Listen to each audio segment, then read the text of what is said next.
golfj.com.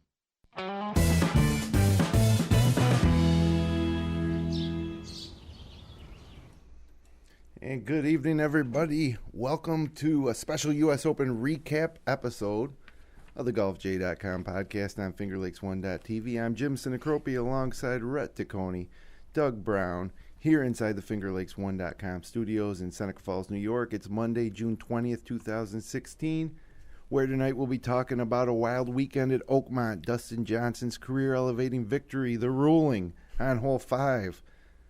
We'll review Fox's coverage. We'll talk about all the storylines. We'll also take a look ahead to Congressional next week.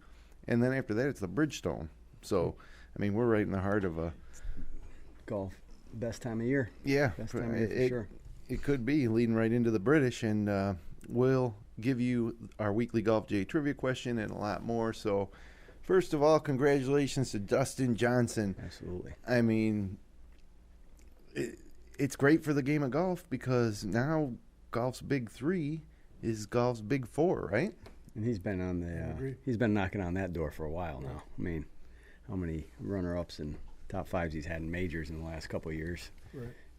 You got to be glad for him to get the so-called monkey off his back that seems to have been there for quite some time in quite a few events. Hounding him for sure. Yeah. I think it's a very popular victory. And now that he's done it, it seems like, you know, he become the best player in the world? I think he's up to 3 in the world golf rankings now. He moved up to 3, yeah. And he's got no flaws in his game. Right. He's obviously got a cool temperament. He's been through the fire at the highest level. Yeah. I mean, and look at the way he closed that thing yesterday. Yeah, that shot was sweet. You know, and you think, well, he had a big lead. Remember what Mickelson did? You know, right. Shinnecock, was it? Yeah. Which, by the way, will host the Open in 2026, which was announced this weekend. But he striped that driver, hit a 604 feet, and made only the second person to make birdie on that hole all round. It's actually wing foot, but it was a wing foot. Mickelson's. Was it? Yeah, it was wing foot. Yeah, Mickelson was wing foot. Shinnecock was when they had the baked out greens, right. And Goosen won that one. But same deal. I was thinking about that. Yeah, I mean, he's to think the adversity he's gone through over the years, since 2010 at the PGA, and some of the stuff that he's had to deal with. You know, that missed putt last year, a lot of people wouldn't bounce back from that like he has. I mean, you got to have a lot of mental fortitude to go through what he's gone through. He blew up at the U.S. Open at Pebble when he went into the final round with the lead, and so he's gone through a lot. And he's won 9 times. He won once a year at least since he's been on tour. I'm sure that there was some thoughts in his mind or his team's mind. Here we go again. Right. And let's face it, the media was all over it, waiting for it to happen. And, well, something happened, but the at least it wasn't a meltdown added to it with the ruling on 5. Yeah. Definitely added some stress to his last 12 holes. I don't think there could have been a better victory. Even though I didn't pick him, I'm not sure there could have been a better victory in that event yesterday. I think going into the event, the weekend, that I wasn't a Dustin Johnson fan. I wasn't a hater either. Right. But Indifference. I'm a fan now of his overall game, his demeanor on the golf course, the way he handles adversity. Mm-hmm. Big fan of his wife, Paulina Gretzky. And so what's the order there now? Yeah. Who's the Wags are? There's got to be a pecking order to the Wags as well. Surely a guy hard to dislike. Yeah, right. His temperament makes him likable. And not many people have been talking about over the past 24 hours since his victory about how he went to rehab for the cocaine and the drinking and the partying, and I mean it's not even mentioned anymore. He's so far past that, and he seems like a really good family man now. Even the type of photos that get posted to Paulina Gretzky's Instagram account now and stuff are more like family photos, and so you got to understand with a lot of these guys that they are just kids when they are breaking through, and he's certainly matured, and it shows on the golf course. And really, the sky's the limit for Dustin Johnson. He can't win the Grand Slam because he didn't win the Masters, but he's got it. Might be the favorite at the British Open. Well, he was right there in the British last year too, wasn't he? After 2 rounds, he kind of blew up on Saturday, I think. But So his game is suited to pretty much any course that you put him on. He drives it straight down the middle, a mile. Johnson owns 8 top 12 finishes in his last 10 major starts. So, he's there every single time, about 80% of the time. Sunday's final round marked the 12th consecutive round in the U.S. Open that Johnson has been ranked 6th or better. So he played, how many rounds did I just say? 12 straight rounds. That's 3 years where at the end of each round, his score was in the top 6. Wow. It's amazing, right? And it is amazing. That's Chambers Bay, Oakmont, and where was it 2 years ago? Who won it? Was that Congressional? Was that Justin Rose, or was that a while ago? Justin Rose won at Marion. Oh, Marion, that's right. Well, anyways, that's amazing. Those courses are always the toughest courses of the year, so no matter where they're playing, and to have him be in that high up every round. So he's within a shot or two, basically, of winning the last 4 U.S. Opens. Yeah. And he's won a PGA Tour event for the last 9 years, the longest current streak. Right. So everything about Dustin Johnson's resume said as good as McIlroy, Spieth, or Day, or anybody in the world, except he didn't have a major title. Now he does. He probably should have had at least 2 by now, but he's got 1. And with that off his back, no doubt, how many will he accumulate? How cool is it to see his shots on the track, man, when he just blasts that driver down with that nice curve on it, and he just, you just wonder how far it's going to carry, and you see the carries are like 320, 330. It's crazy. You love watching his game. He's not wild. No. I've been a Rory fan all year, and Rory's hit a crooked. You get the track man going, you don't know where it's going to go. Right. With Dustin, it doesn't seem like, even when you're watching it, I don't think you're going to see him hit a crooked shot. He'd hit a couple crooked, but not really bad. In the back 9, he found the rough a few times, but they weren't terrible. Yeah, sometimes shots. it's the quality of the miss. Yeah. And he seemed to get it in a good quality spot, I guess. He got that nice drop on the one hole there, and then he hit it over the tower anyway. Right. right to the middle of the green. Over the, because he had an immovable obstruction in his path. Yeah. Right. And that's an example, too. We're going to talk about the ruling here in a second. And I tell this to a lot of people, too, sometimes when we're talking about the rules of golf, like where you drop off a cart path, that type of stuff is sometimes you can manipulate the rules to your advantage, and there's nothing wrong with that. The rules are so stringent in golf, but sometimes you can, by the rules, give yourself an advantage that you wouldn't normally have had if you didn't understand the rules. Right. And he didn't have to do 2 club lengths there from the nearest point of relief, right? He dropped it kind of in the middle of the second. Well, you get line of sight relief, right, and then the club lengths. Right. So then you got basically the goalpost set up. You can drop any place in there. And then it rolled, so he got to set it down really nice. And, so he basically had a perfect, basically in the first cut, right? Perfect lie once he out of a buried lie in the rough into a perfectly fine lie in the first cut. Right. So, and who knows what would have happened if he had to play that where it lied. He could have made a double bogey. Everything could have changed. Right. So, but let's get into the controversy, which I thought really ruined the back 9 and maybe affected the outcome in a way, because not only was it Johnson who was told, it was everybody. So all of a sudden nobody really knows what the score to beat is on the leaderboard. And glad Dustin Johnson won by more than 1 shot. Otherwise, major embarrassment would have happened. Could have been really a black eye for the USGA. Well, you notice too, once they told everybody, you automatically saw a couple bogeys started happening because they're all thinking about it. They're all like, well, how close to him am I? Am I 2 shots away from him, or am I 3? What do I got to do? And they all seem to get a little tentative for a bit. I think he bogeyed. He made 1 bogey. 1 bogey. Shortly after they told him he was going to be under review. Not that they gave him the ruling, and that was the start of the whole mess. And you wonder what exactly they did tell him. He stepped up and hammered a drive, but then I think bogeyed that hole. Yeah. I think so too. I think Lowry and Garcia bogeyed as well soon thereafter.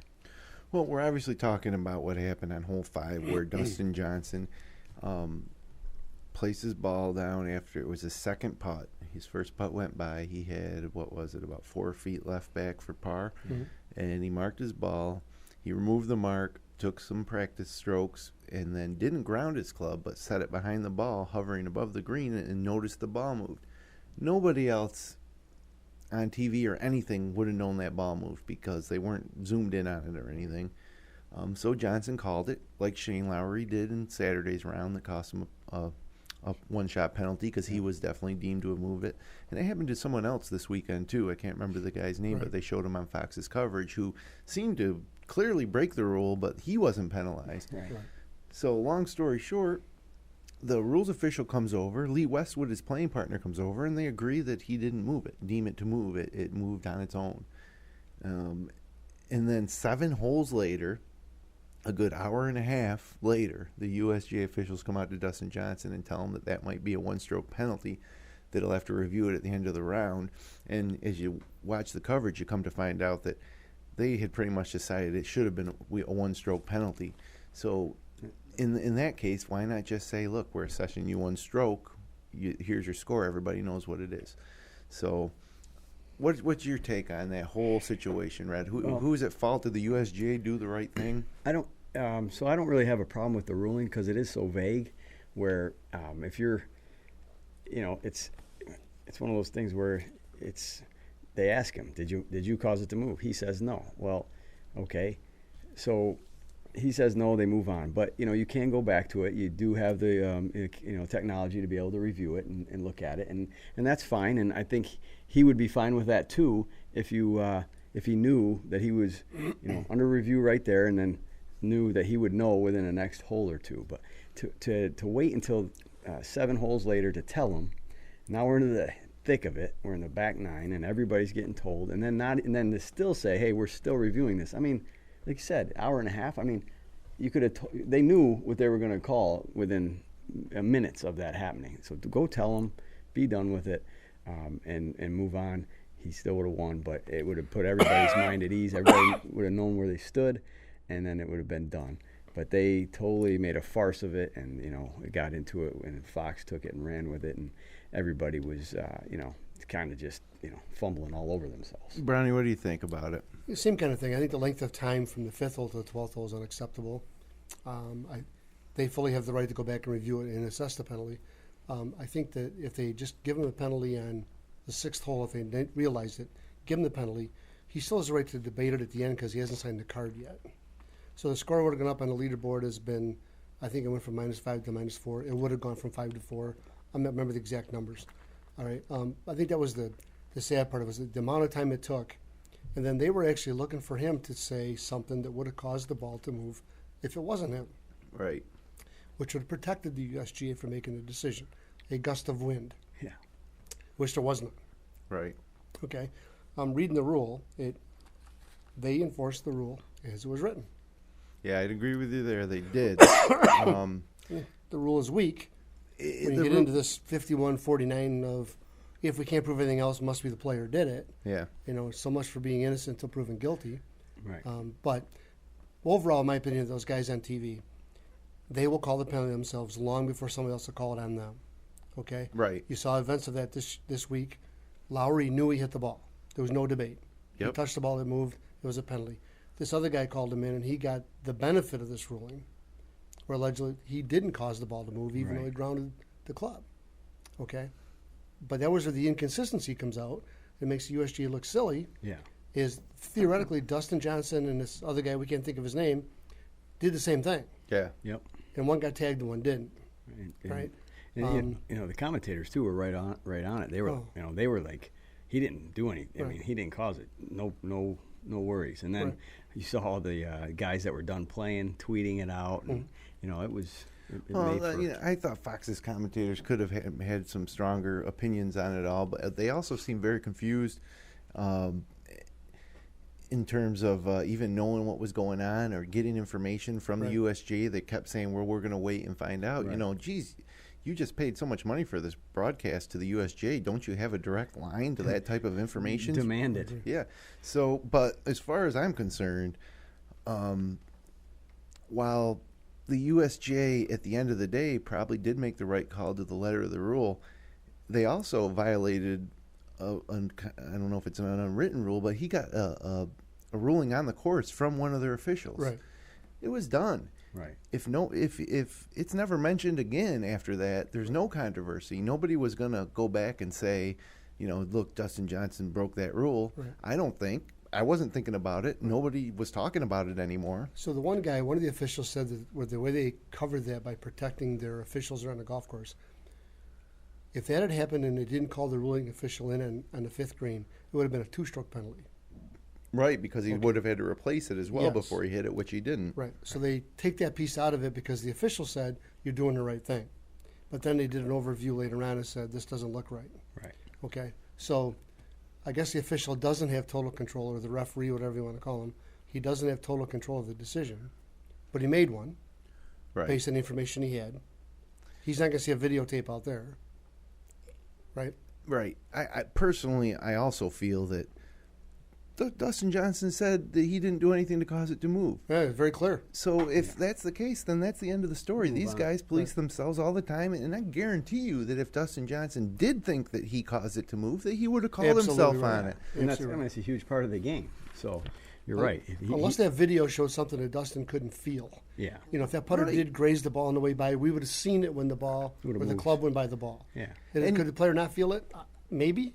You want Green's to snip at 14.5, and then you're going to blame Dustin Johnson when it could have been a million things. There, the greens are so fast and undulating that this particular rule, which came up 3 times that we know of during this competition, I personally think that they should strike that rule or rewrite that rule. Yeah, I'd try it again. Because even if that ball does move when he's around it, but he didn't touch it, he should be able to mark and replace it. He's not in a fairway or rough where the lie's changing. People mark their ball on the green, pick it up, and place it back. Yeah. You bring up a good point. There was no competitive advantage. Right. By that ball changing by a 32nd of an inch. Yeah, it didn't even. And it was on a downhill slope. Right. I mean, so it's not a surprise that it moved with those greens the way they were. Anytime your ball moves, aside from your club touching it, which should be a penalty, it's a mistake. I did that once in the first hole of the club championship qualifier at Seneca Falls when I was like 17 or 18 years old. I was nervous. It was my first hole, and I set my club down, and I touched the ball, and the ball moved, and I incurred a penalty. Mm-hmm. But if I go to step up to it and the ball just moves on its own, or even if it moves as a result of like the wind of my practice stroke, you just replace it and go on. It's that, and I didn't hear about anybody either on Golf Channel, live from after the event ended, or on Fox, or even today, calling to abolish that rule or rewrite the rule. But I think that's what needs to happen. There's going to be some action. I think it's a dumb rule. Yeah. I mean, as mad as those players were that were already done, and all the responses and the comments and everything that they, they're not gonna go quietly into the night, so to speak. They're going to be upset about this. They're going to make their opinions known about this before the next one. This is the first time this rule was really tested. Yeah. So I would see some odds coming. It might be a couple of years. Failed you have miserably. to rewrite with lawyers and all that ipso facto stuff they do. I think if it was Jason Day or Jordan Spieth, that maybe the outrage at the USGA wouldn't be so bad. But the fact that it was Dustin Johnson, who had a major championship stripped previously because of a rules infraction that was an unfair ruling too, in a way. As far as yes, the onus was on him to know where the bunkers were, but we all watched that at Whistling Straits. Yeah, that looked like a waste area where the fans were standing in the bunker. Don't let the fans stand in areas that could be part of play. So now here, Dustin Johnson is again clearly played the best up to that point, and about to attempt to win. He would have won that by 2 again. And here comes the USGA this time with another ruling, and I don't want to see Dustin Johnson get, and nor does anybody in America want to see Dustin Johnson denied the opportunity to win a major based on a technicality of a rule when they see that he hits the ball the best and he putts the ball and he gets it up and down. This week at Oakmont, he was the best player, and I'm glad he won by 3. Oh. He won by 3, right? Yeah. Officially? Yes. But it should have been 4. Right. Yeah. I mean, just like you said earlier, before we were on, Jim, what if after, say it's closer and it ends up tied, or Shane Lowry wins or Furyk wins, and what if after they see it, they say, I don't want it. He didn't do anything wrong. He wins. I'm not going to take this I'm not going to accept it. Were they going to have a I mean, it could have been so bad. What if Dustin goes in and says, I'm not signing my card because I didn't get a penalty? Right. Okay, so now the problem is he doesn't have a card to turn in. Right? Yeah. What if Shane Lowry says, I don't accept? Right. Yeah. Or what happens when what would have likely happened is, if anything, it would have forced an 18-hole playoff. Yeah. And how are you going to feel? It not only detracts from Johnson's ability to win, but the guy who has to show up and play him on the 18th hole is feeling like, geez, I really don't deserve to be here, right? Well, and then if that happens, they wait they got to talk about it a whole nother night and a whole nother morning before they 18 holes. I mean, it's just oh my God, they could have they got so lucky that he just put it away. It'd be interesting if there's any fear about saying things like, we'll never play in a USGA event again. Yeah, I mean, which I doubt, because the U.S. Open's one of 4 majors, sure, and everybody wants to win it. But but come on, right? You mow them down to 14, so that a 1 mile an hour wind can move that ball, and I'm subject to penalties all day long. Right. And now you're gonna have a camera on everybody to watch every move we make. I don't want to play that way. Yeah. Yeah, I could. Maybe a group boycott or something, but hopefully the rule will change. It worked out because Dustin Johnson won. But it kind of detracted for me from that back nine. Yeah. The whole back nine. There was a lot of compelling storylines, and all we talked about until he putted out in 18 was the fact that he was going to get, one-stroke penalty. The sad thing, every place I went today, the only talk is about the USGA and the ruling, not about how well Dustin Johnson played. It's a shame. Yeah. He definitely didn't get his moment in the sun. USGA should be behind the scenes, and it's almost like they felt they got left out of the conversation, so let's get into it here. It seems like they're always trying to get into they're always trying to be part of the story at the U.S. Open.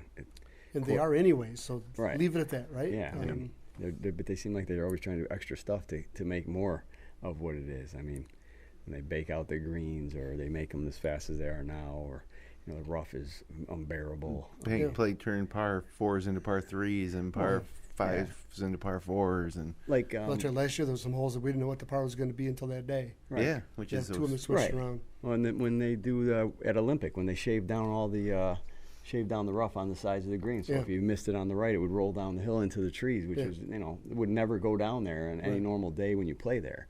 I mean, stuff like that. Why do they do that? They don't need to alter the courses that much. I mean, those courses are big and hard enough as it is to worry about all this extra stuff that they do to try and be part of the story. Well, tons of other storylines from Oakmont that played out. First and foremost, Shane Lowry entered the final round with a 4-shot lead. Last player to lead a U.S. Open by 4 or more strokes and who didn't win was Payne Stewart way back in 1998. So almost 20 years since somebody blew a 4-stroke lead. At Olympic. That was the same thing. Remember the same putts he missed at Olympic, where they had those all tricked up on different parts of the green where you really couldn't even hold the ball there. I mean, once again. And Lowry, a great player. I thought he handled himself really well up until the back nine, where he's not accustomed to that type of major pressure, and he'll certainly be back.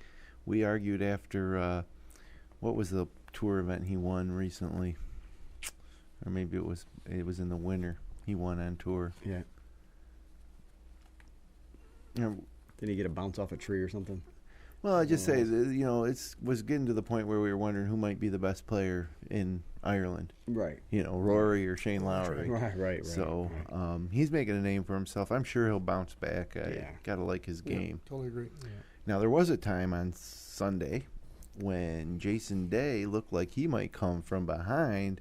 It would have been the largest 54-hole comeback in U.S. Open history, but he ended up tied for 8, and that adds to his 7th top 10 this season to go along with 3 wins. So don't feel too bad for Jason Day, but he was literally 3 inches from his drive on 17, clearing the bunker, potentially giving him a reasonable eagle putt, right.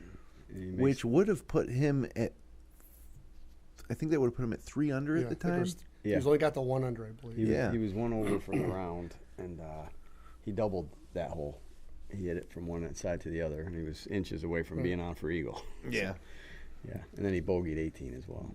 which shows you the risk reward of the whole deal on 17, which is why I suppose it's a good hole. But I was thinking, geez, if he could just get to even just 2 under, let alone 3, he's got a chance because Lowry's coming back, and then it would all be on Johnson. Yeah, he I mean, it just seemed like he was a little tentative. He wasn't his normal self on Sunday, though. I mean, he had a couple good holes on 12 and 13, obviously the eagle and the birdie, but after the birdie on 2, he goes until 12. It's bogey and all pars, and it just didn't seem like he was, had the killer instinct that he's had before, where he could get on and make a run. I think he does better with the lead heading into the final round. He's just got that kind of game. He gave it a good go. He knew he had to have a Johnny Miller type of final round, and he gave it a go. And speaking of Johnny Miller type final rounds, Brooks Koepka ended up tied for 13th, but he was 8 under during an 8-hole stretch from number 4 to 11 on Sunday, and then he bogeyed the last four in a row. Yeah, it's up and down one, but still shot 2 under, 68, 4 over par for the tournament. Another third straight top 20 at the U.S. Open for Brooks Koepka. And how about the top amateur, tied for 23rd overall, John Ram? His Sterling amateur career actually came to a close Sunday, as he'll turn pro next week at the Quicken Loans National.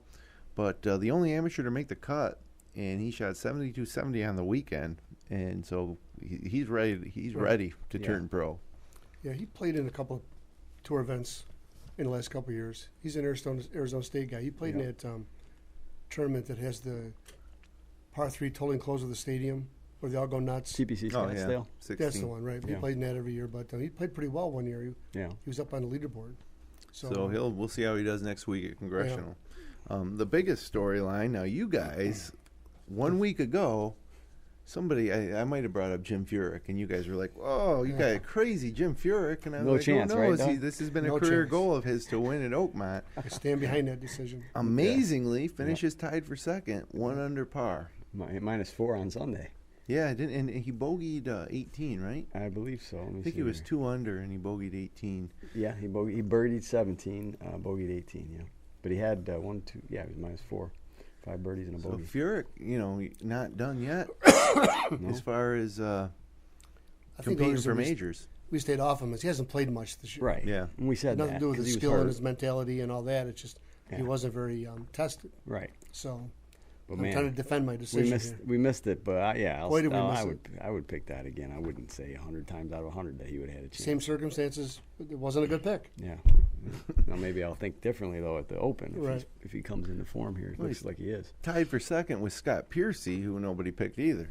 Right. Piercy's been having a pretty consistent season going back to last fall when he won one of the FedEx Cup events, and looked all a bit to be. For a while, I thought that maybe it would be Scott Piercy. Yeah. And I was coming to terms with it. Well, he bogeys 2 out of 3. It would have. Right, he was far enough ahead. He could have posted 3 or 4 under par without a real challenge. Didn't pull it off, obviously, but he sure as hell could have. Yep. Just being in that position, though, for a guy like Scott Piercy is going to help him going forward. Yeah, certainly. And Scott Piercy, look out. Is potential top 10 player in the world. Good ball striker. What about one guy? I just don't think he's ever going to do it now. If he gets to Sundays, is Sergio. I mean he just bogeys 3 out of the last 5 and 3 in a row. He was right there. Typical. And it is. I keep buying what he's selling. I don't know. I keep thinking that he's going to just look at the body language. It's almost like he knows. He goes, "I'm not going to pull this out. Yeah, I'm going to go through the motions. I got sponsors. I'm going to be close. Someplace along the line, something's going to go wrong. You just watch the way he walks, and there's no bounce in his step. Yeah, it's true. He'll be listed among the contenders at the British Open, and he'll be probably in the mix again. But I don't think anybody thinks he'll pull it off, but obviously much older than Dustin Johnson. Yes. Sergio should have won one when he was Dustin. Now Dustin Johnson, 32 years old? Yeah, he's right around there, yeah. 31. I think he's about the same age that Phil Mickelson won when Phil Mickelson finally won his first major. Right. So, and then Phil went on to win 5, right? Right. Yeah, I think him and Day are close in age, I think. So, well, I think Dustin Johnson's a little older than Jason I think Day. he's 34. 34. I know that he was the same age or about the same age as Mickelson when Mickelson won his first major. He's been on tour for what? He's got 9 straight wins. For 9 straight years, he's won a PGA Tour event. So that's here he is, 31. 31 years old. Okay. Some other guys, Brandon Grace, right there again, Yes, Mr. Major Brandon Grace. It can't be too long before he figures out how to go from finishing top 5 to actually winning one of these things. Right. And Kevin Na came in 7th. Jason Duffner, surprisingly, tied for 8th. Daniel Summerhays also tied for 8th. These are guys finishing top 10. But how about Zach Johnson? He kind of went away for a few months from the upper echelon, I guess. Right. Mm-hmm. But he played great at Oakmont, and he'll be around to contend in a couple weeks. Yeah, so hit the British. You don't think with him winning majors, his best finish at the U.S. Open before this was 30th. Whoa. Yeah. So I mean, that's crazy to think. Good sign for Zach Johnson for sure. I mean, he's won some tough tournaments in some tough conditions. That Masters he won was in brutal conditions. Right. And you would think that he would have more success at the U.S. Open, but it was good showing for him. Andrew Landry was the darling of Fox's coverage for much of the day on Saturday and Sunday and early Sunday. Finished tied for 15th, but here's a guy who was playing in his first major and found himself in the final group on Sunday, and predictably fell apart a little bit under that type of pressure. But again, a good experience for a guy who really was a marginal touring pro. Right. Yeah. This should. First of all, it's too bad that he finished tied for 15th, because if you're in the top 10, you get more exemptions than you do if you're outside. Right. So it's unfortunate that he couldn't hold on there, but definitely a nice step in the right direction for Andrew Landry. And then Bryson DeChambeau tied for 15th. I don't even realize this guy won the U.S. Amateur. He's been on the PGA Tour now for less than a year, less than 6 months, actually, right? Yeah. And, you know, he's right there in some big tournaments. It's only a matter of time, I think, before this guy figures it out and wins a regular PGA Tour event and continues to contend in major championships. So I thought that was pretty cool. Maybe it was the fact that it was a USGA event, which DeChambeau's won the U.S. Amateur. So, and other than that, you got to look at the guys that missed the cut. I mean, it's unbelievable. Mickelson, we were all talking about how he might finally get the U.S. Open, +7. Justin Rose, +8, missed the cut. Patrick Reed may be ready to make a mark, +8. Luke Donald, +8. Paul Casey, +8. Big numbers, Ricky Fowler, +11. Jimmy Walker, +11. Hideki Matsuyama, 12 over, missed the cut. Henrik Stenson withdraws. But how about Rory McIlroy at +8? That's got to be, along with maybe Mickelson, the most disappointing. He was a favorite, and he wasn't even there on Saturday for the weekend. No, he was no threat from Thursday.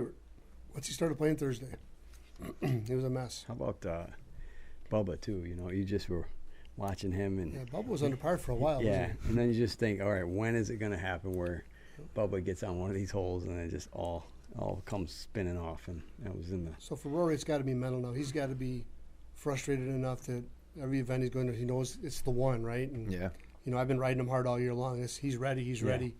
Well, I think he's got mental issues that he on the greens, changing the grip in the middle of a round. He's got to have more fun or something, but it just isn't working. So I'm off the Rory McIlroy bandwagon officially right now. Temporarily, though. 9:35 p.m. Until further notice. Yes.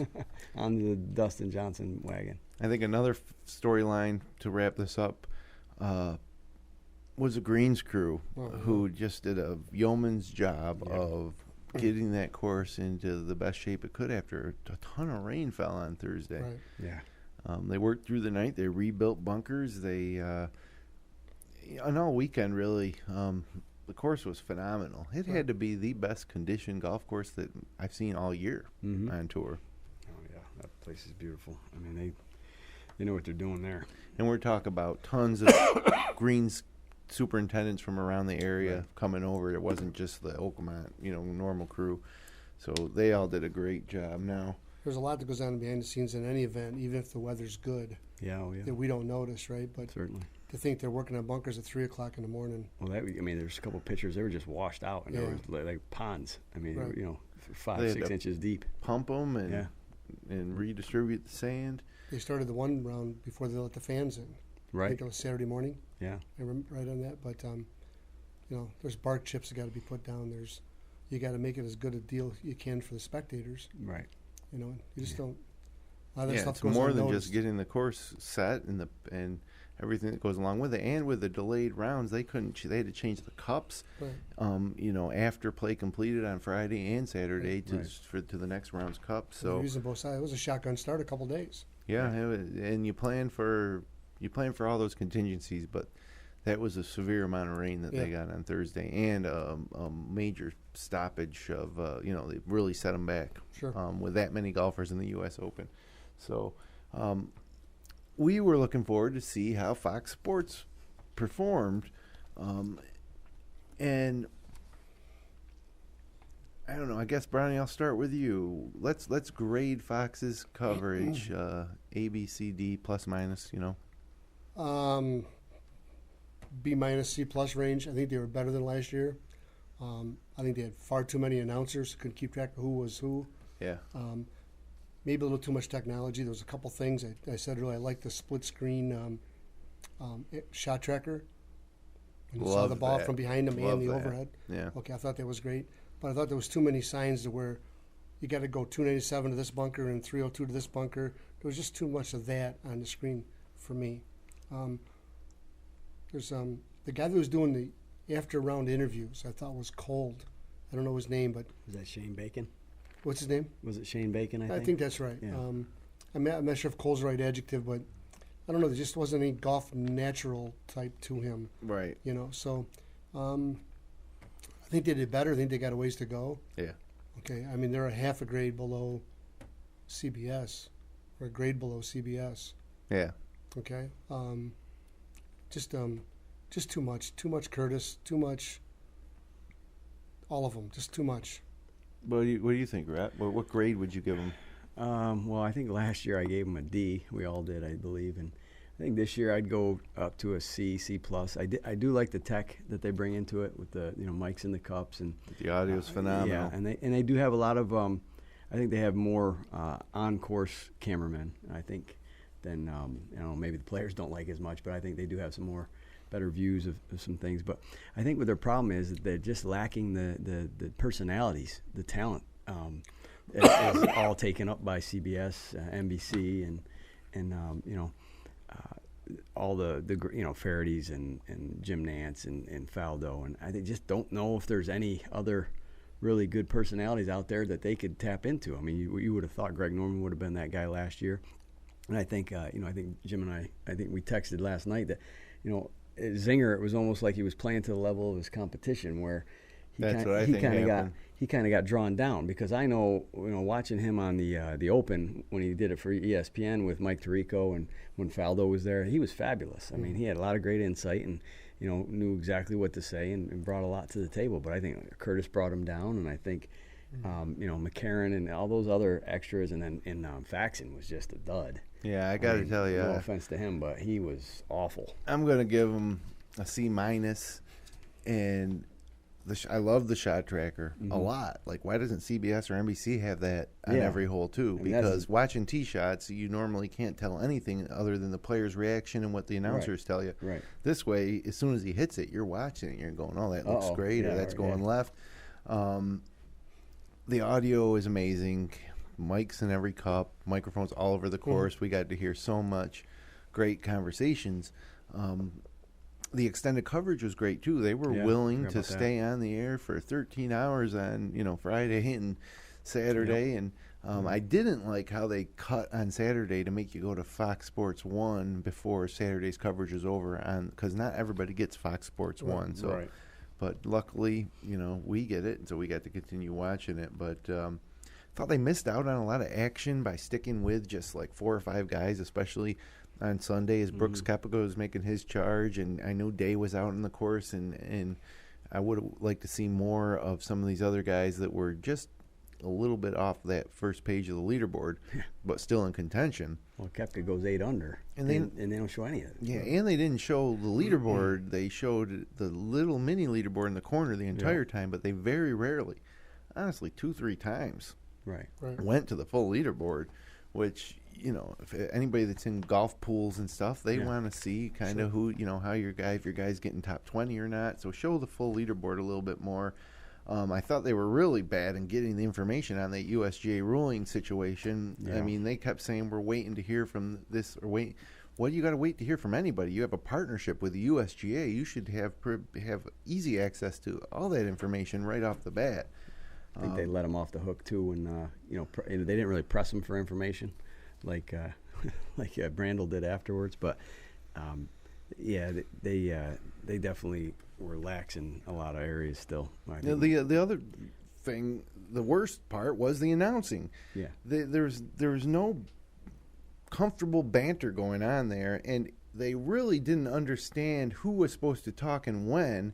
Where if you listen to CBS or NBC, they're relaxed. They're like, you know, what do you see out there, Gary? Yeah. And he's immediately right there. Mm-hmm. And you could even see it whenever the camera would turn to the studio set of Buck, Azinger, and Faxon, they all looked like deer in the headlights. Yeah. Like, oh, we're on right now, you know. Where if you flick to Faldo and Nance, they're sitting comfortably and they're expecting it. So.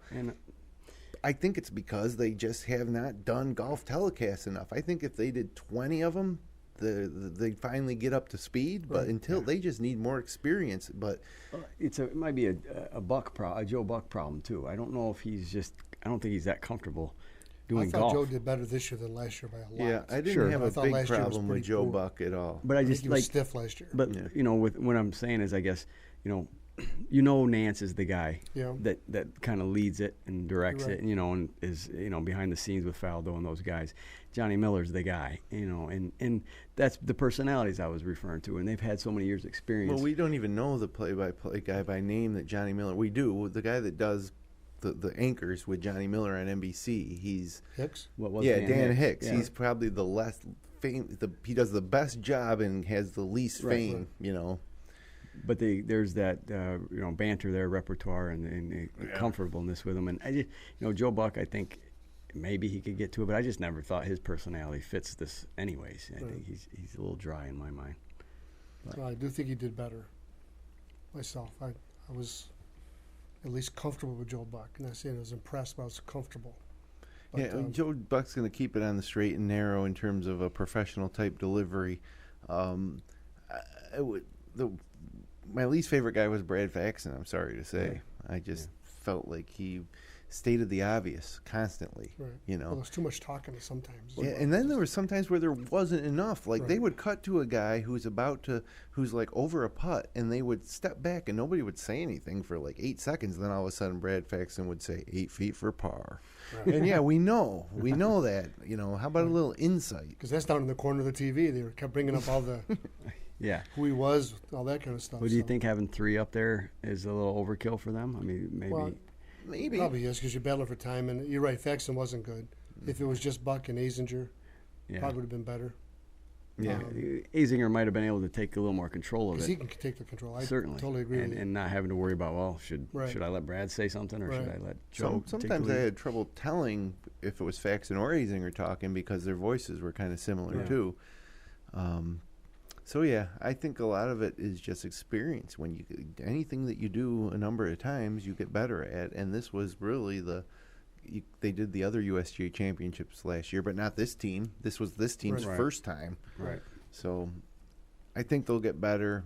I don't know if we'll see Faxon again next year. How long's their contract? It's pretty lengthy, isn't it? Yeah, it was a while. I think it's a pretty good one. So maybe they'll keep working at it. And, the problem is they have a bunch of the USGA stuff, but they don't have enough tournaments to get this practice. Not a lot of them. CBS has a ton. NBC has it. Golf Channel. The Olympics? NBC. So they won't be there. So they don't get the chance to really do this. Where they're going to be on for a number of hours and really get to practice this. Right. Well, my biggest problem overall really is what you just alluded to about the FS1 station. This is the U.S. Open. Yep. And most Americans probably do not have that premium station. Yeah. I struggle with that. Yeah, it should be available to everybody on the network, the regular network. Yeah, and to Fox's credit, they did stay with it on the regular network on Sunday, but on Saturday, if you were enjoying that third round coverage, and yes, all of a sudden it was gone. It was nice seeing him come on at 11 a.m. on Sunday. That was good. Yes.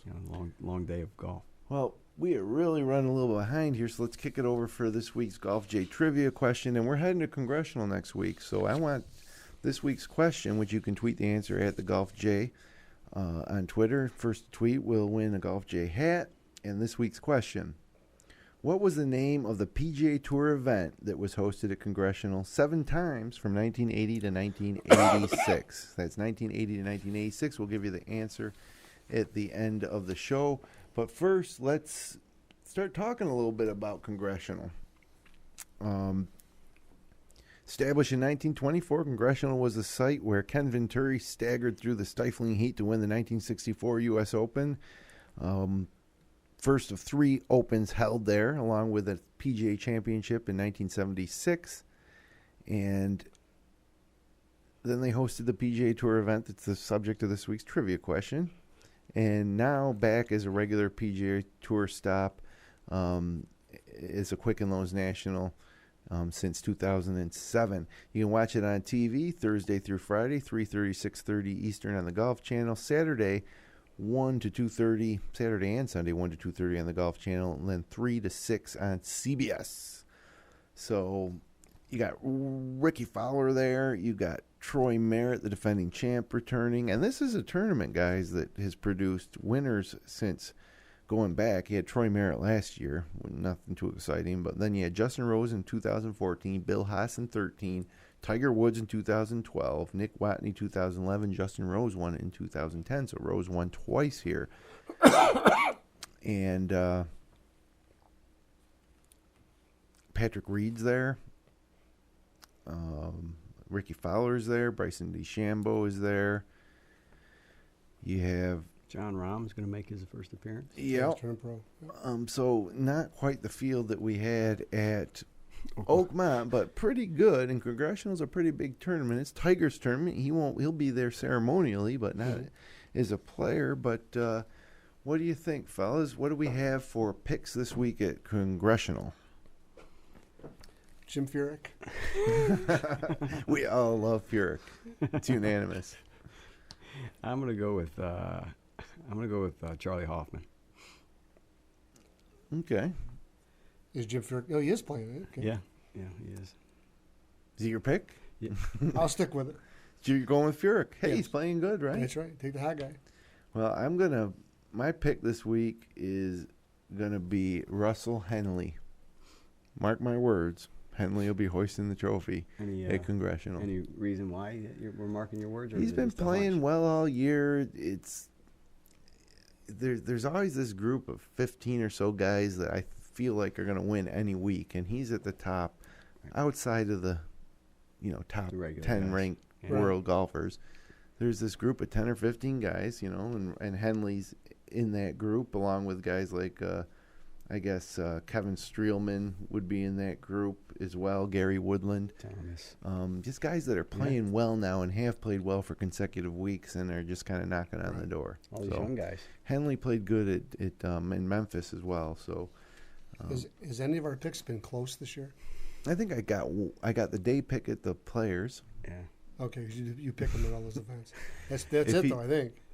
Well, no, I think we've done a lot of these shows. We've got a lot of top fives. Yeah, we've had we were doing a little bit more 3 and 4 picks. We did better. Sure, naturally, that's just mathematics. Yeah. But it was just trying to get points, like on DraftKings. It's tough to pick a winner in golf because you got to pick one of 150. Yes. So it's and legitimately you got to pick one of 80. Like there's probably 80 guys that could win a Congressional going into it. Oh, sure.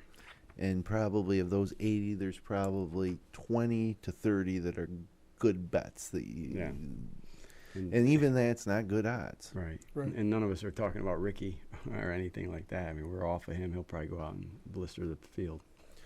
Well, let me ask you this then. Getting back to the Open, Dustin Johnson has now removed himself of the list of the best players to never win a major. He was at the top of that list. So now we got to replace it with somebody. At one point, it was Phil Mickelson, remember? Mm-hmm. And now, at one point, it was Jason Day. Yeah, up to last year's PGA. And now, Dustin Johnson is off of there. So who's going to be back in the hot seat? Off the top of your head, I think you say, well, it's got to be Ricky Fowler. But we talked about how Ricky Fowler might be a touch overrated. And honestly, Ricky Fowler's playing horrible. It seems like ever since he opened his Snapchat account, his golf game has gone. He's got a lot of distractions. In the dumper. Well, in 2014, he was top 5 in all 4 majors and hasn't done that since. Right. Not playing Snapchat. No. I think it's 2 categories now almost. It's the best player currently to have not won a major and the best player kind of historically. I mean, you got Sergio and Lee Westwood, who have both been very highly ranked over the years and won many tournaments. But you definitely can't put Lee Westwood up there now. I mean, he's not an also-ran, but he's in contention. He's not. I mean, you saw Sergio's still a top 20 player in the world. Mm-hmm. I mean, yes, he is. With his pedigree, maybe he is the one that's the best player to not, if he's still since he's still in the top 20. The other guys, and we talked a little bit about like a Koepka and things like that, guys like that, but they just haven't played enough majors to I don't think really be considered that yet. Right. And Ricky's young, so I don't know when you earn the stripes to say you're the best player never to have won a major. Right. Ricky's only 25, 26 years old. Because Ricky has won big tournaments like the Players and other tour events and worldwide, I think that he, by default, probably becomes that player who's the best player to never win a major. But, what about a guy like Brandon Grace? Brandon Grace. Mm-hmm. There's some up-and-comers. Patrick Reed. Little Fitzpatrick kid that comes out of the UK. Patrick Reed deserves to be there. Yeah, ask him because he's the guy that said that I belong in the big 3. Well, win a major or 2 and we'll put you there. But so I could, but again, I don't think he has high enough of a profile maybe to be that guy, the best player to never win a major. I agree that I think it's got to be Sergio for another couple years. Yeah, as long as he's still contending, I think that Sergio is now at the top of that mountain of the best players to never win a major, followed by some of the guys we mentioned in Ricky Fowler. I mean, who would 10 years ago, 15 years ago, who would have ever said that, I bet you in 10 years Sergio still hasn't won a major. Totally you'd say no way. Shocking. Yeah, you say he probably won 2 or 3. At least some, yes. Yeah, exactly. I mean, he's been right there in a bunch, but one thing or another, he just feels that the golf gods are against him, right? He's been bit, that's for sure. Yeah, no doubt. It wouldn't be a big surprise to see him win, right? He's still relatively young. Certainly he got the skills. If he can just get his head, I think, in the right place. Because he had some interviews before he said, I'll never win a major. Right. Well, that's he said it himself. Barbatella doesn't teach that. He thinks God is against him, right? Yeah. Yeah, so... Yeah, he just seems to take a few holes off here and there that you just wonder what's going on. Right. Maybe he should go out there thinking I can't win and just relax and let it go. Lets things bother him, that shouldn't bother him. Because he'll miss that, or he'll either 3-putt from 10 feet, or he'll miss that 4-footer for par, and you can tell the day is over. Mm-hmm. Mm-hmm. He gets the plow on his backside. You can just tell by the body language, he's pretty much done. Yeah. Rather than Arnold Palmer would hitch up his pants and go to the next hole. Right. And that's probably the main. And kudos to Dustin Johnson for, no matter what they're throwing at him, he's just striding along like it's all the same, good or bad. He doesn't get excited when he does good. A little fist pump once in a while, and he doesn't really get upset when he does bad. Right. I think about Dustin. Actually, we didn't talk about kudos to him too. He did not blast the USGA at all. No, nor did he last year when he missed that putt on those terrible greens at Chamber Bay, where he could have said, geez, why should I have to make a putt with the U.S. Open on the line, downhiller that like playing Plinko. But he took all the blame for it. And he didn't at the PGA in 2010 either. Right. He put the blame on himself. He said, I read that sheet, but I didn't think about it. You got to wonder sometimes you think, what are you out to get me? Yeah. Seems like it's always me. He has every right to have. actually blasted them or kind of went the other way with it. But he's always taken the high road, and you got to commend him for that too. Right. His personality's great. I wish I had that temperament. So read Zen Golf. Yeah, I have. So, one real last takeaway from the U.S. Open is I'm watching it. I'm just amazed at how many times these guys, and true, the Oakmont greens are so difficult, but you can see this at a lot of tour events where these guys are missing their first putts by sometimes as many as 6 to 8 feet, and then stepping up and knocking the one back, coming back. Or you see guys miss a par putt and it runs out to 8 to 10 feet and they knock the bogey putt in. Where as amateur golfers, I feel like a lot of times that we get upset with ourselves when we leave ourselves anything but a tap in. That's part of the game, and I have started to try to expect that during one of my rounds of golf that I'm going to have 3 or 4 second putts that are 5 to 10 feet. Right. And so it's not, I try not to get upset with myself for leaving myself that. It's just that's part of the game that we're playing. Right. I think it was, I'll give credit to Ed Boudreau, who I don't know if he got this from someone else, but he says, we don't play good or bad, we just play. Right. So things happen. One thing I took away from watching the Open was how well these guys would step up after leaving themselves a significant distance and knock home the putt or miss it and go on to the next hole and be faced with the same situation and make it that time. So when you're out there playing golf this week or next weekend, just play. If you hit your chip, that's the other thing too is I get upset with myself when I have a simple chip and I knock it 5 feet by the hole instead of 2 feet. But you see that happen on the tour 50% of the time. These chips are not all nestling up. No. That's part of the game. So if there's one thing you can do, I suppose, to give yourself that confidence to not get upset with yourself, is if you got limited practice time, practice 5-foot putts, practice 8-foot putts. Right. Those are the most important. Right. And if you got a new golfer and hey, what can I do to score better? Go to the putting green and you can go to the driving range with your driver all you want. If you really want to improve your score from shooting 95 to shooting 85, make 5 to 10 foot putts. Become proficient. No doubt. So, I don't know. Does anybody have any thoughts on that? We got about another minute and a half left here.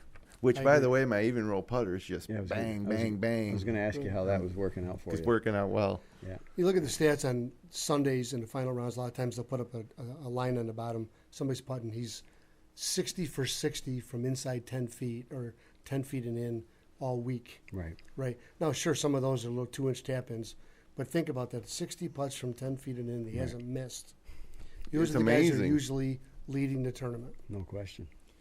Not that he averaged 321 yards off the tee. He made everything within a 10-foot circle. Which is hard to believe because they talk about how we look at it as amateurs, and you can't relate to that. That's just a level of performance. Nor do the greens that most of us play allow us to be that perfect. You're going to miss a few. Smooth. Yeah, they definitely get a little benefit of the doubt with the greens they're putting on. Yeah. Well, fellas, another major down, 2 to go, but we got the Congressional, the Bridgestone WGC event, the Greenbrier, which is a fun event, and then they head over for the British. So a great 4 weeks, and then 1 week after the British, and then the PGA, it's 2 weeks and later. Then Rio coming up. So lots going on. So there's definitely a lot to talk about coming up for us here. You got the trivia answer? Yes, I do. I tend to forget that. It's the Kemper Open. There you go. A lot of us will remember the Kemper Open at Congressional and later at TPC Avenel. TPC Avenel, correct. I think Tom Shearer won that event. You're right, from Skinny Atlas, New York. So, all right. Well, hey, guys, thanks for spending some time with us on the GolfJ.com podcast. Connect with us online at Twitter at the GolfJ, on Instagram at _GolfJ. Search for GolfJ on Facebook. All of our episodes and the best of the wide world of golf are available online at golfj.com. We'll be back next Monday night at 9 o'clock to recap Congressional and preview the Bridgestone. We'll probably have a lot to talk about as usual. So until then, enjoy your weekend. And it's a summer solstice, so it's actually summer now. So enjoy your golf. And until next week, hit 'em long, not often.